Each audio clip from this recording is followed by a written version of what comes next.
All right, class, I will be your substitute teacher for the day. First order of business is roll call. If I mispronounce any of your names, I'm sorry. Sourdip Sandu.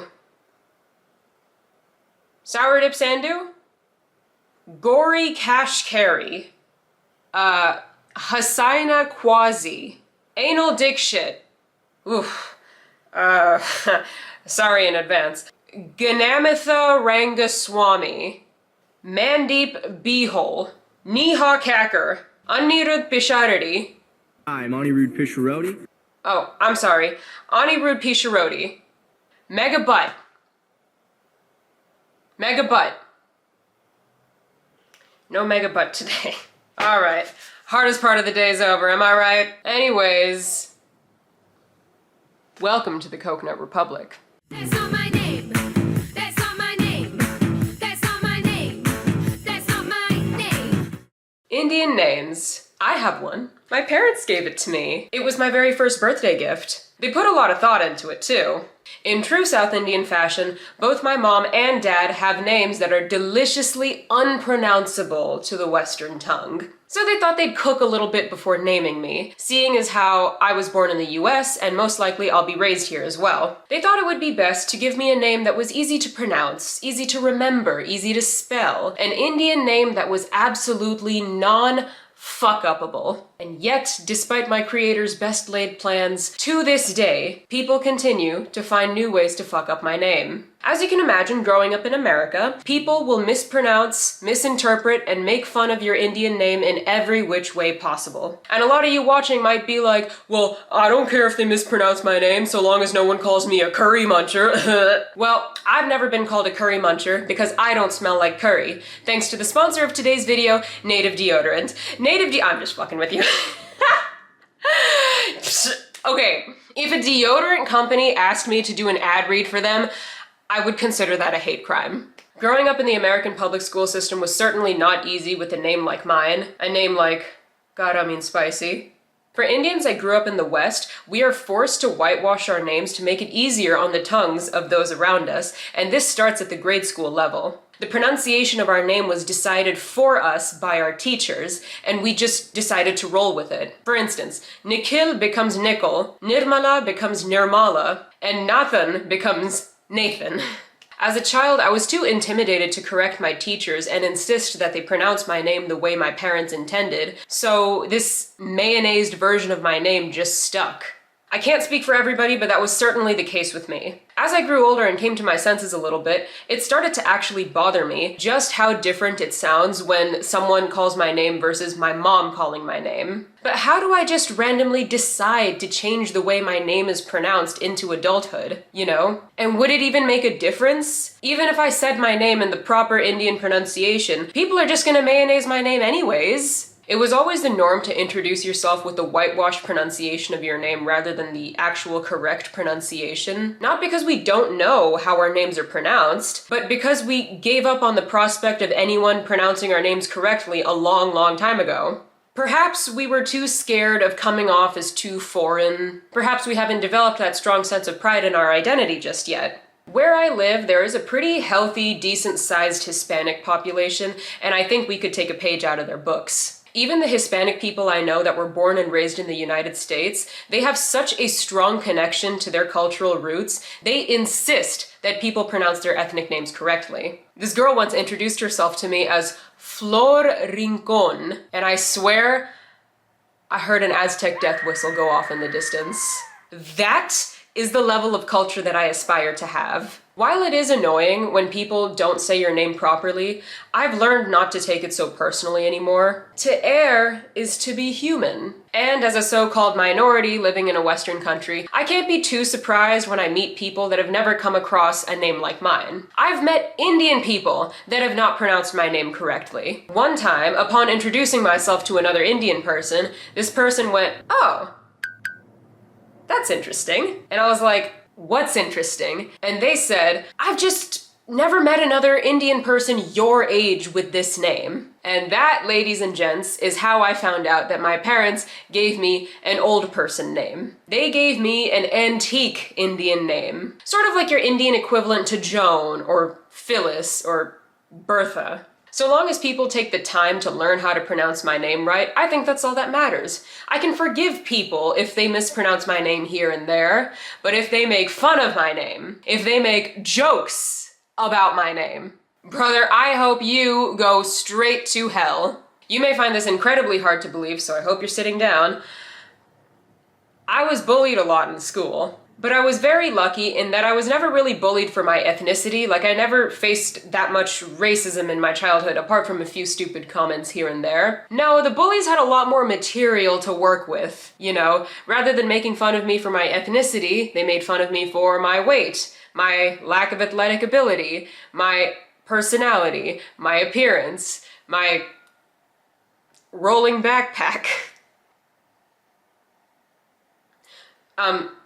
And my name. They also made fun of my name a lot. As a matter of fact, I think my name is what the kids taunted me the most with. And I could never quite wrap my mind around it. Like, why do these kids find my name so funny? Are they aware that my parents named me after a goddess? Are they aware that my name holds all the fire and fury of all the generations before me that endured and persevered such hardships so that I may sit here today while this overworked and underpaid teacher butchers my name during roll call? But Kara, that was grade school. Why are you still complaining about it decades later? Well, uninformed viewer, many experts in the psychiatric field believe that bad things happening to you in your childhood continue to affect you into adulthood.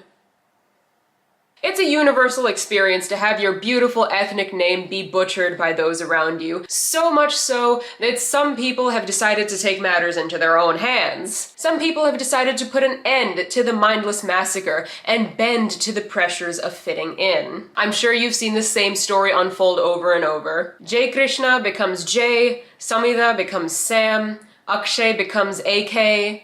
Although I have to admit that last one goes pretty hard. Some people in our community tend to look down on those who go by shortened versions of their names or give themselves easy to pronounce nicknames. Some people see it as full-on blasphemy. What, are you ashamed of your name? Are you embarrassed of being Indian? You want me to start calling you Sunny instead of Santosh? I've got a better idea. Why don't I call you Winston fucking Churchill since you want to be white so bad? To those people, I ask you to get off your high horse for a second and just see things from the other side. Can you blame people for wanting to shorten their name or give themselves a nickname? After all, these people have been through the exact same experiences that you have. Don't act like you're above the nickname game, because we've all got a Starbucks name. That's right, a Starbucks name. A short, sweet, easy to pronounce name that you give to the cashier when you're ordering at a fast food restaurant. For the longest time, my Starbucks name was Joe. I don't know why I picked Joe. My real name does not even start with a J.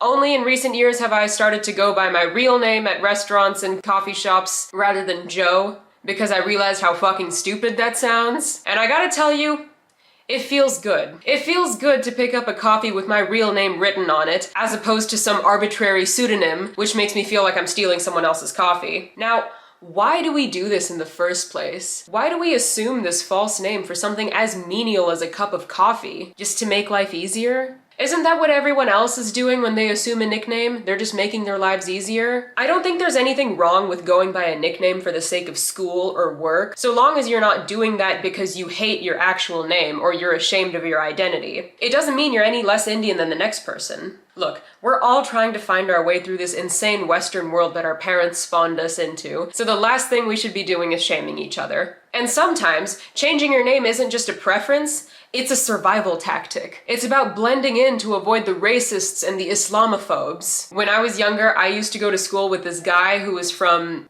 I'm gonna be honest, I don't know where he was from, but he was definitely brown of some sorts. And when he would introduce himself, he would say, "My name is Mo." And I'd always look at him like, come on, man. Come on. We all know your name isn't Mo, it's Muhammad. But you know what? I don't blame you, man. We all know why you go by Mo. 9/11, baby! Unpopular opinion time, which is all the time, I guess, on this channel. If you are South Asian and plan on having kids, I feel like when you are picking out a name for your kids, you should take into consideration where you plan on raising these kids. I am not saying that you need to Americanize your kids and give them Christian names if they're born in the US. No. If you're going to give them some beautiful name based off of a Hindu god or goddess or constellation or aspect of nature, just understand that Americans will not appreciate that name nearly as much as Indian people will. Like I mentioned earlier, my parents did try to do that when naming me, and it didn't really make that much of a difference in my life, but I realized that it could have been way worse. When I was younger, I was friends with these two girls, these twin sisters from Sri Lanka, and their names were, and I am not making this up, you can ask my mom if you ever meet her, their names were Supipi and Supupu. Even as a kid, I looked at them and I was like, Damn, your parents must hate you. listen, I'm sure those names are extremely popular and meaningful in Sri Lanka, and I realize that I'm negating the entire point of this video by making fun of these girls' names, but I don't think I'm being unreasonable here, okay? If you're gonna raise your kids in America and you want to give them ethnic names, great, fantastic, love it. But you can't go around naming your kids Supipi and Supupu. You know, I only knew these girls for one summer. I never went to school with them because they ended up moving back to the motherland. And I was like, yeah, I bet your asses hightailed it back to Sri Lanka because you guys would not last a second in American public school with names like that. Enough of bullying other people. Back to me. As I like to say on this channel, I don't forgive and forget. I hold grudges and stay bitter. When I was brainstorming for this video, I remembered the names of one of the kids that used to bully me when I was in school. He was definitely not the worst perpetrator by a long shot, but he was certainly a memorable one. And I looked him up, and I gotta tell you, Gautama got his ass. He's a total loser. He's got nothing going for him. He's really just let himself go. Just kidding. He's as handsome as ever. He's married, and he's currently in school getting his master's degree to become a therapist. God, why must you make good things happen to bad people? Is this a sign? Do you want me to be a bad person? A worse person? I am just seeking an answer. Any answer will do. Hello, Caramel Spicy. God? Honey, God stopped listening to your incessant bitching a long time ago. Oh, I figured God would never be British. Right, what's all this then? Nothing, it's just childhood trauma stuff. And you're only now unpacking it? I just feel like so much of my insecurity and my identity comes from how people treated me as a child, you know? From everybody mispronouncing my name, sometimes on purpose, and forcibly giving me silly nicknames. You what? You can't take a joke? No, I can't take a joke. All these collective little interactions at such a formative age just made me feel like one big joke to everybody, you know? Like, no one took me seriously, so I just never took myself seriously. I was so insecure when I shouldn't have been. I wish I didn't spend half my life in shame. I wish I stood up for myself more. You make up for it plenty now by being a stone-cold bitch. Thanks. It was a compliment, sweetheart. Listen, holding on to this hatred and regret isn't doing you any favors, is it? Here's what you can do now. Take pride in your name. It's an integral part of your identity. Pronounce your name however you like, shorten it, change it, who gives a shit? Just say your name with pride. Forgive those that made fun of you, they didn't know any better. And instead focus your energy on bettering yourself with small steps every day. Alright, well, that's all well and dandy, but I have so much pent-up rage inside me. What am I supposed to do with it? Oh, come on then. You put it on YouTube and monetize it, baby. Hey, now that's an idea. Happy to oblige. Anything else? Well, I don't want to keep you. I guess I'll catch you on the flip side. I'll save you a seat down here, babes. Cheers. Now, if you'll excuse me, I have to leave soon, too. I have an appointment to catch with my new therapist. For the next 60 minutes, I'll be telling him how much I hate his guts. Toodles!